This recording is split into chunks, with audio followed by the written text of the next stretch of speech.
오늘 본문의 주인공은 엘리야입니다. 엘리야는 성경에 등장하는 여러 인물들 중에서 가장 인상적인 사람 중에 한 명입니다. 엘리야는 우리가 아는 다른 중요한 성경의 인물들과 비교해 보면 사실 성경에서 그렇게 많은 분량을 차지하는 사람은 아닙니다. 엘리야가 등장하는 본문이 성경에서 보면 약 6장 정도의 엘리야의 이야기가 나오는데, 우리가 잘 아는 아브라함이나 모세나 다윗과 같은 사람과 비교해 본다면 사실 별로 많은 분량은 아니지만, 그러나 엘리야의 이야기가 너무나 드라마틱하고 또한 너무나 큰 능력을 보여주면서 그러나 또한 가장 인간적인 면모를 보여주는 그런 사람이기 때문에 또 우리에게 매우 인상적인 그런 성경의 인물이라고 할 수가 있을 것입니다. 우리가 지금 계속해서 기도에 대해서 같이 살펴보고 있는데, 엘리야는 성경에 등장하는 인물 중에서 기도의 능력을 가장 확실하게 보여주었던 사람이라고 할 수가 있습니다. 그래서 야고보서를 보면은 그 야고보 사도가 기도에 대해서 강조하고 권면하면서 구약 성경의 수많은 믿음의 사람 중에서 엘리야를 탁 집어서 본보기로 예를 들고 있는 것을 볼 수가 있습니다. 그래서 야고보서를 보면 이렇게 말씀합니다. 엘리야는 우리와 성정이 같은 사람이로되 그가 비가 오지 않기를 간절히 기도한즉 3년 6개월 동안 땅에 비가 오지 아니하고 다시 기도하니 하늘이 비를 주고 땅이 열매를 맺었느니라 라고 그렇게 말씀하고 있습니다. 그래서 오늘 우리도 엘리야의 기도의 비결에 대해서 또 함께 생각해보는 그런 시간을 가지고자 합니다. 근데 먼저 결론적으로 말씀을 드리자면, 저는 엘리야의 기도의 비결은 바로 그가 선지자라는 데에서부터 찾아야 한다라고 그렇게 생각을 합니다. 구약 성경에 등장하는 여러 가지 직책들, 직분들 중에서 가장 독특한 것이 선지자입니다. 왕이나 제사장도 중요한 역할을 맡았지만 사실 왕이나 제사장이라는 것은 고대사의 어느 나라, 어느 시대, 어느 종교에나 존재했습니다. 그러나 만약에 여러분들이 어떤 글을 읽다가 선지자라는 단어를 보게 되면은 이 이야기는 성경과 관계되어 있는 이야기구나 라고 그렇게 생각해도 좋을 만큼 선지자라는 직분은 성경에 고유한 아주 독특한 그런 직분이 됩니다. 물론 점을 치고 기륭을 살피며 앞날을 예언하는 사람들은 어느 시대에나 어디에나 있어왔고 심지어 우리 동네에도 있습니다. 동네를 가다 보면 이렇게 왜 점집에 이렇게 절 같은 표시를 했는지 모르겠는데, 저기 우리 동네에도 점집이 있구나, 그렇게 생각을 하게 되는데, 이 선지자는 이들과는 근본적으로 다른 사람들입니다.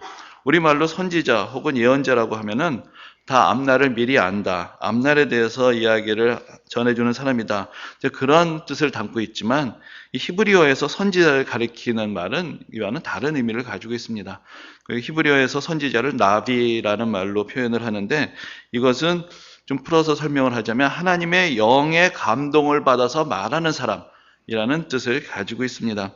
그래서 선지자들은 근본적으로는 하나님의 말씀을 대언하는 사람들이고, 그래서 때로는 미래에 대해서 하나님의 뜻을 선포하는 예언적인 말씀도 전하게 되지만, 그러나 과거에 대해서든지 현재에 대해서든지 미래에 대해서든지 상관없이 오직 하나님의 뜻을 선포하고 하나님의 뜻에 순종하기를 촉구하는 그런 역할을 맡았던 사람들이었습니다. 그러므로 선지자들은 개인적으로 말하자면 하나님의 영에 사로잡힌 사람들이었다라고 말할 수 있습니다. 왕이나 제사장은 세습되는 직분이었지만 선지자는 그렇지 않았습니다. 어떤 특정한 계급이나 또 성경에 여러 지파들이 나오는데 어느 특정한 지파 또는 어느 특정한 가문에서 배출되지 않았습니다.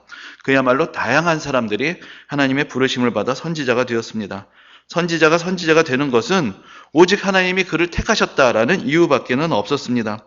그래서 오늘 본문의 주인공인 엘리야도 그의 개인적인 배경에 대해서 전혀 성경이 우리에게 알려주는 것이 없습니다. 다만 디셉 사람이라는 그런 출신지만이 그의 이름과 함께 전해질 뿐이지, 그가 어느 지파였는지 또 어떤 배경, 어떤 부모의 밑에서 태어났는지 전혀 성경은 우리에게 말해주지 않습니다. 아모스 선지자와 같은 사람은 자기 스스로에 대해서 아예 이렇게 이야기합니다. 나는 선지자가 아니며 선지자의 아들도 아니다. 나는 목자여 뽕나무를 재배하는 사람으로서 양떼를 따르고 있을 때 하나님께서 나를 데려다가 예언하게 하셨다. 이렇게까지 이야기를 합니다. 그것은 아모스의 시대에도 자칭 선지자들, 어떤 대를 이어서 선지자의 직책을 세습하는 사람들이 있었지만, 아모스는 그들과 아무런 상관이 없는 그냥 농사 짓고 뽕나무 재배하고 양떼를 키우는 사람이었는데, 갑자기 하나님이 나를 택하셔서 선지자로 삼으셨기 때문에 내가 말씀을 전하는 것이다. 그렇게 자기 자신에 대해서 이야기를 했던 것입니다. 하나님께서는 한 시대 하나님의 말씀을 전할 사람으로 친히 선지자들을 택하시고 그들을 성령으로 감동하셔서 그 시대에 하나님의 말씀을 선포하게 하셨습니다. 그런데 우리가 특별히 엘리야나 또 그 뒤에 나오는 엘리사 같은 사람들에 대해서 또 더 많은 깊은 인상을 갖게 되는 것은 이 사람들은 선지자로서 하나님의 말씀을 선포할 뿐만 아니라 직접 이적을 행하면서 하나님의 능력을 보여주기까지 했습니다. 그렇기 때문에 다른 선지자들보다 더 위대한 선지자로서 또 우리에게 기억이 되는 것입니다. 근데 제가 신학교를 다닐 때 흔히 신학교를 선지동산이라고 부르는 것을 듣게 되었습니다. 이 시대에 선지자들이 배출되는 곳이다라는 그런 생각을 가지고 그런 이야기들을 했던 것 같은데, 그러나 여러분, 선지자는 어떤 학교나 어떤 교육과정을 마친다고 되는 것은 아닙니다. 이 시대에 선지자가 있다면 그것은 목회자들 중에 있을 수도 있고 평신도들 중에도 있을 수가 있습니다.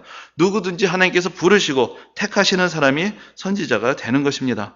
물론 목회자들 중에도 선지자로서의 사명을 받고 부르심을 받은 사람들이 있겠지만, 그러나 모든 목회자들이 다 이 시대에 한 시대를 깨우는 구약시대 선지자와 같은 그런 사명을 받았느냐, 그렇게 생각할 수는 없을 것입니다. 예전에는 목사님들이 너무 세상에 관심이 없고 사회적인 문제에 대해서 설교하지 않는다라는 것에 대해서 불만을 갖는 사람들이 많았는데, 오늘날에는 이 시대에 선지자를 자처하는 사람들이 갑자기 많아졌습니다. 근데 그런 분들이 어떤 사명을 받았는지 저로서는 잘 모르겠지만, 그냥 저 같은 사람은 하나님의 뜻에 따라 성도들을 섬기며 목회를 하고 성경을 가르치는 그런 사람일 뿐입니다. 오늘 종교개혁 기념주일이기도 한데 장로교를 시작한 칼빈은 스스로를 선지자라고 생각하지 않았습니다. 그리고 선지자와 같은 직분은 선지자와 같은 직분을 하나님께서 주신 사람은 현재는 없거나 옛날같이 흔치 않다라고 그렇게 말합니다. 그러나 특별히 그는 종교개혁을 시작한 루터에 대해서는 이 시대의 복음의 빛을 다시 비추게 하는 특별한 사명을 받은 사람으로서 이 시대의 사도며 선지자 같은 사람이다라고 생각하면서 또 존경하기도 했습니다. 그러니까 이런 차원에서 볼 때 모든 사람들이 다 하나님의 말씀으로 한 시대를 깨우는 선지자로서의 사명을 받은 것이다 라고 그렇게 말할 수는 없을 것입니다. 그러나 또한 다른 면에서 보면은 선지자들이야말로 오늘날 우리 모두가 하나님을 믿고 예수 그리스도를 따르는 삶을 살아감에 있어서 우리 모두의 신앙의 귀감이며 모범이 되는 사람들이다라고 그렇게 이야기할 수 있습니다. 앞에서 말씀드린 것처럼 선지자들은 어떠한 인간적인 배경도 중요하지 않고 오직 하나님의 택하심을 따라서 그 직분을 받은 사람들입니다. 그리고 하나님의 영의 감동을 받아서 하나님의 말씀을 전하며 전적으로 하나님의 뜻에 순종하며 하나님의 영광을 위해서 살아가는 사람들입니다.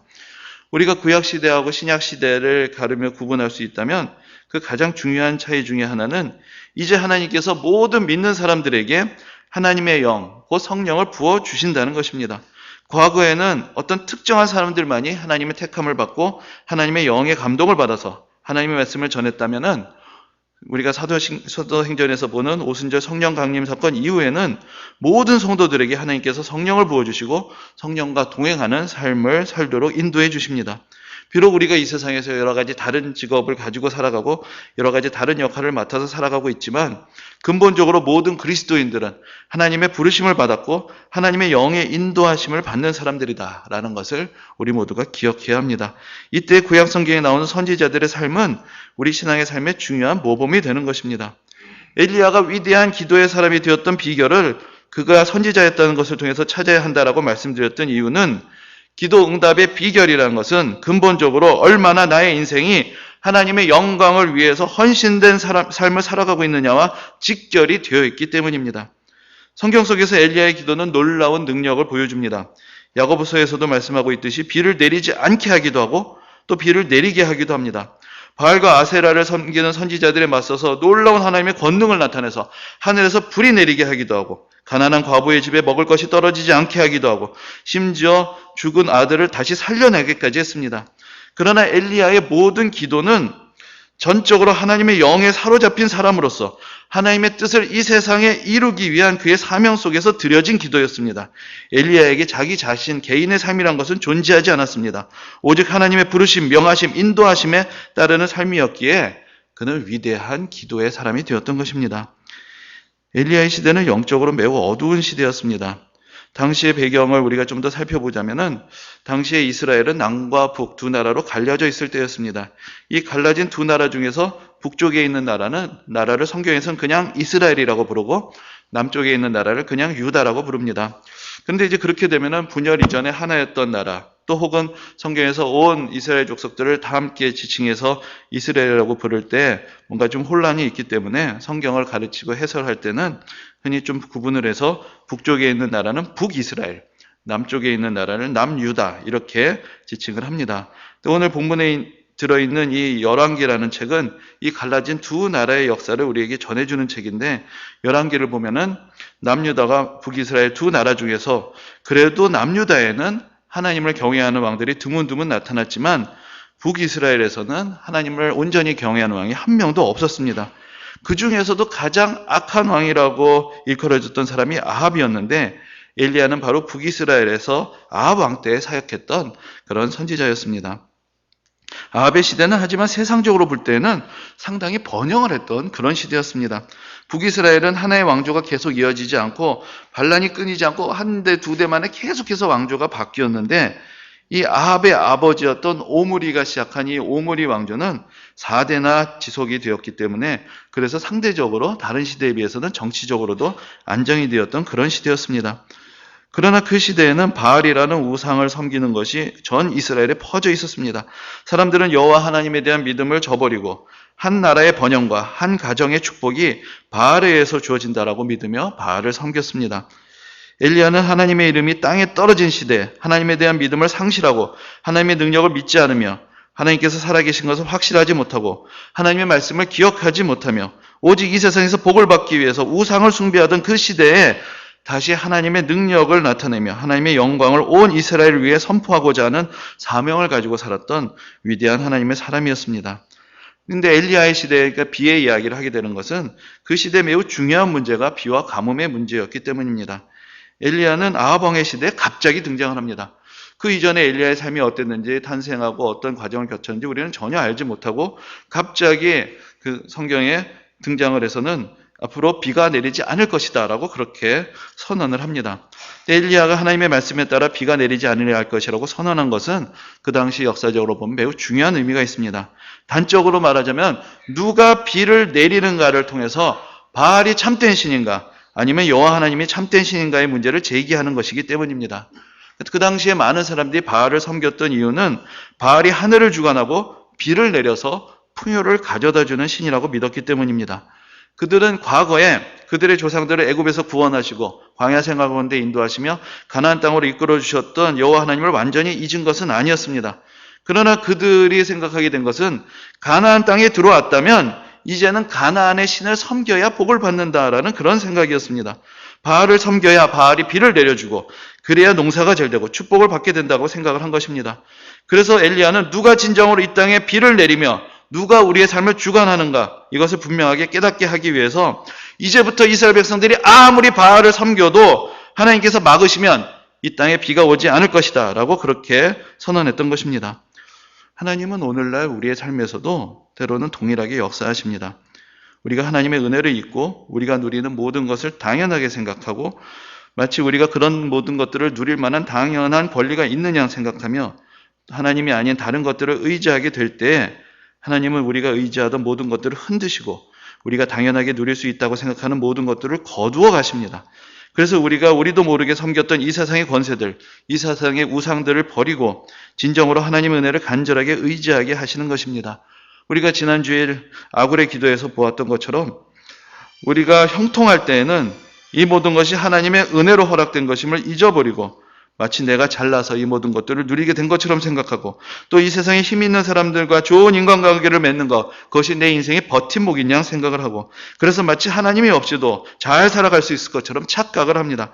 그때 하나님은 마치 엘리야의 시대에 비를 내리지 아니하셨던 것처럼 우리의 삶을 메마르게 하시고 이제 우리가 다시 하나님을 찾고 의지하게 하시는 것입니다. 엘리야는 이스라엘에 비가 내리지 않을 것이라고 선언하고 누가 하늘을 주관하는 진정한 하나님인지를 보여주기 위해서 바알과 아세라 선지자를 총동원하라고 합니다. 850명의 선지자들, 바알과 아세라의 선지자들이 모인 가운데 그들과 기도의 대결을 펼칩니다. 그래서 하나님께서 이 세상을 주관하시며 하늘을 주관하신 분이심을 보여주었던 것입니다. 그러고 나서 이제는 하나님께서 비를 내리시는 권능이 있다는 것을 보여주기 위하여 이 3년의 시간, 그 가뭄의 시간이 지난 끝에 이제 다시 하나님께 간절히 기도하며 비를 내리게 합니다. 오늘 본문은 엘리야가 기도할 때 하나님께서 비를 내리시는 그 장면을 보여줍니다. 엘리야는 이제 하나님께서 비를 내리실 때가 되었다는 것을 믿음으로 바라보며 그동안 그래도 왕이라고 또 비가 내리지 않아서 근심하고 걱정하고 제대로 먹고 자지도 못하던 아합 왕에게 이제 하나님께서 비를 내리실 터이니 먹고 마시라라고 그렇게 이야기를 합니다. 성경의 표현대로 하면은 빗소리가 있나이다 라는 그런 표현을 엘리야가 사용합니다. 아직 비가 오고 있지 않지만 엘리야에게는 빗소리가 들리기 시작했던 것입니다. 아합 왕은 하나님을 경외하는 왕은 아니었지만 그래도 왕으로서 또 기근 속에서 근심하며 어디든지 물의 근원을 찾기 위해서 사방을 다니고 있는 중이었습니다. 그러나 엘리야의 말을 듣고는 이제는 아합 왕은 왕궁으로 올라갑니다. 그 당시에 아합 왕의 왕궁은 사마리아라는 수도에도 있었지만 또 이스르엘이라는 이스라엘과는 다른 하나의 도시의 이름인데 이스르엘이라는 도시에도 아합 왕의 왕궁이 있었고 이제 오늘 본문에 있는 대로 아합 왕은 그 왕궁을 향하여 올라가게 됩니다. 그리고 엘리야는 산꼭대기로 올라가서 기도하기 시작합니다. 오늘 본문을 보면은 엘리야의 기도의 자세를 구체적으로 묘사하고 있습니다. 엘리야는 땅에 꿇어 엎드려 그의 얼굴을 무릎 사이에 놓고 기도했습니다. 참 이 말씀을 보면은 엘리야가 참 다리가 긴 사람이었다라는 것을 알 수가 있습니다. 제가 여러 번 흉내를 내 보았는데 도무지 어떻게 해도 얼굴을 무릎 사이에 넣을 수가 없습니다. 이게 웬만큼 허리가 짧고 다리가 길지 않고서는 이런 자세가 나올 수 없는데 그것을 보면 엘리야가 참 다리가 길었겠구나 이제 그런 생각을 해봅니다. 근데 엘리야는 빗소리를 들을 만큼 그런 믿음의 확신을 가지고 이제 비를 내려주시도록 간절히 기도합니다. 그리고 그렇게 기도하기를 7번쯤 했을 때 그의 사환이 말하기를 저기 바다에 손바닥만한 구름이 보인다라고 그렇게 말을 합니다. 엘리야는 이제는 되었다라고 생각하며 아합 왕에게 비가 쏟아질 터이니 걸어가기는 어려울 것이고 꼭 마차를 타고 가라며 믿음으로 선포를 합니다. 그러자 그 구름이 몰려오고 바람이 불면서 큰 비가 내리기를 시작합니다. 아합 왕은 그 비를 맞으며 마차를 타고 그 당시에 아합 왕이 머무르던 이스라엘에는 궁궐로 갔는데 오늘 본문을 보면은 엘리야는 간절히 기도하면서 얼마나 큰 하나님의 영의 감동을 받았는지 아합 왕의 마차보다 더 빨리 달리며 마차를 앞서 달려가면서 이스라엘까지 갔다라고 그렇게 기록이 되어 있습니다. 그것을 보면 또 엘리야의 다리가 길기는 길었구나 뭐 그런 생각을 다시 해보게 됩니다. 근데 이 엘리야가 기도했던 갈멜산에서부터 아합의 왕국이 있던 이스라엘까지는 직선거리로는 약 26km 정도 된다고 합니다. 그러니까 마라톤 경기가 42.195km를 달리는 것을 보면은 뭐 인간이 달려가지 못할 그런 거리는 아니었지만 그러나 말이 끄는 마차를 앞질러 달렸다는 것은 엘리야를 통해서 나타난 또 하나의 하나님의 능력이었구나라는 것을 알게 됩니다.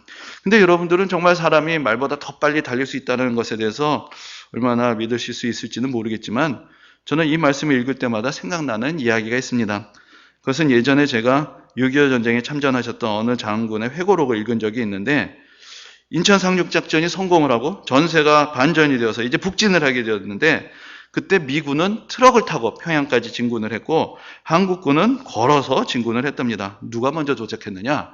한국군이 평양에 먼저 도착을 했다는 것입니다. 이것은 그 책에 직접 나오는 그런 증언입니다.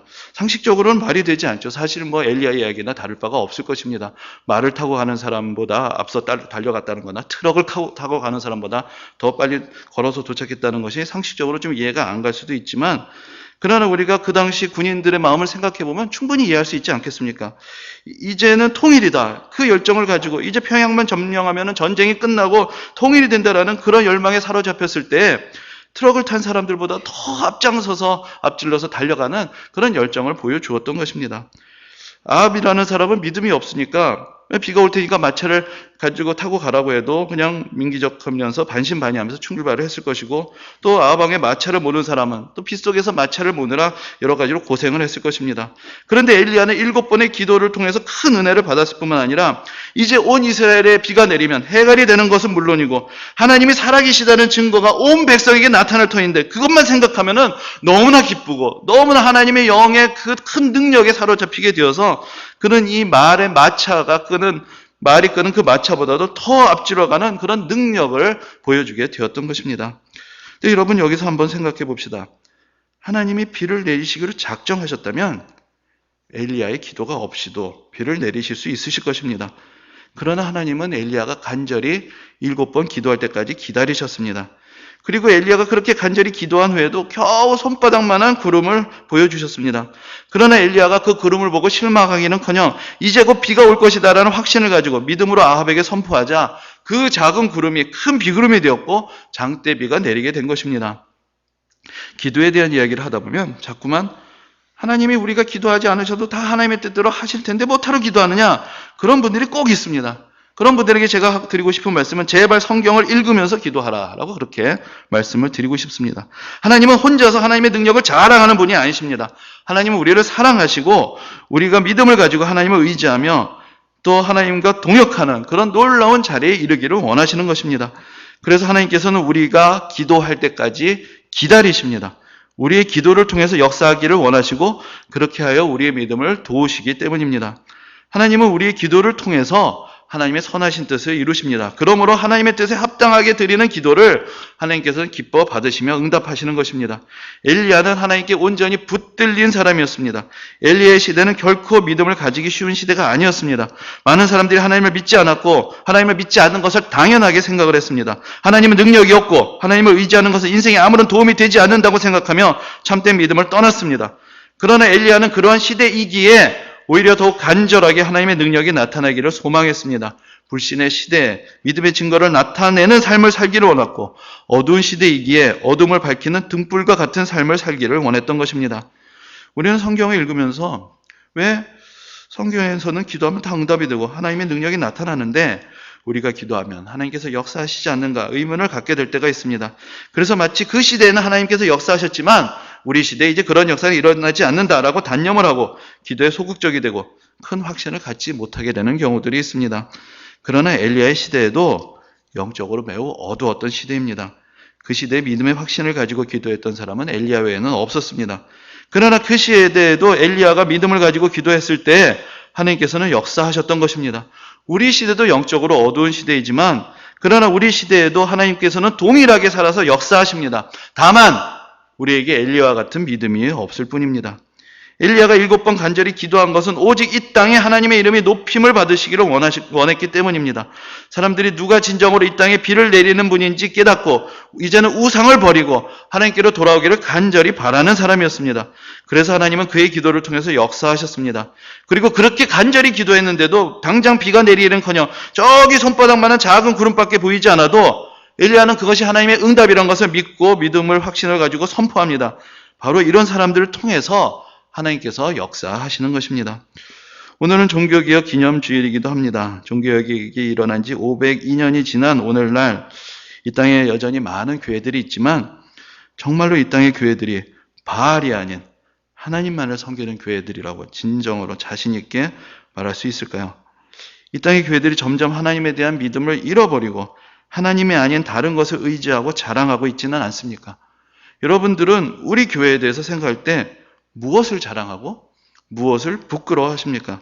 여러분들은 여러분들 자신의 인생에 대해서 생각을 하실 때 무엇을 자랑하고 무엇을 부끄러워하십니까? 이 시대에도 엘리야처럼 오직 하나님의 능력만을 의지하며 하나님이 살아계시는 표적이 되는 그런 삶을 살아가는 그런 믿음의 도전자들, 그런 교회들이 있어야 하지 않겠습니까? 다른 교회들을 비판한다고 우리 교회가 더 좋은 교회가 되는 것이 아닙니다.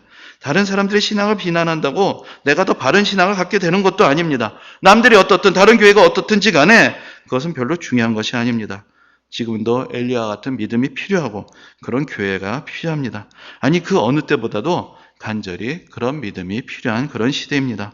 바로 이 시대에 바로 우리 교회가 하나님께서 살아계시는 표적이 되는 증거가 되는 그런 믿음을 가지고 기도하게 되기를 주님의 이름으로 소망합니다.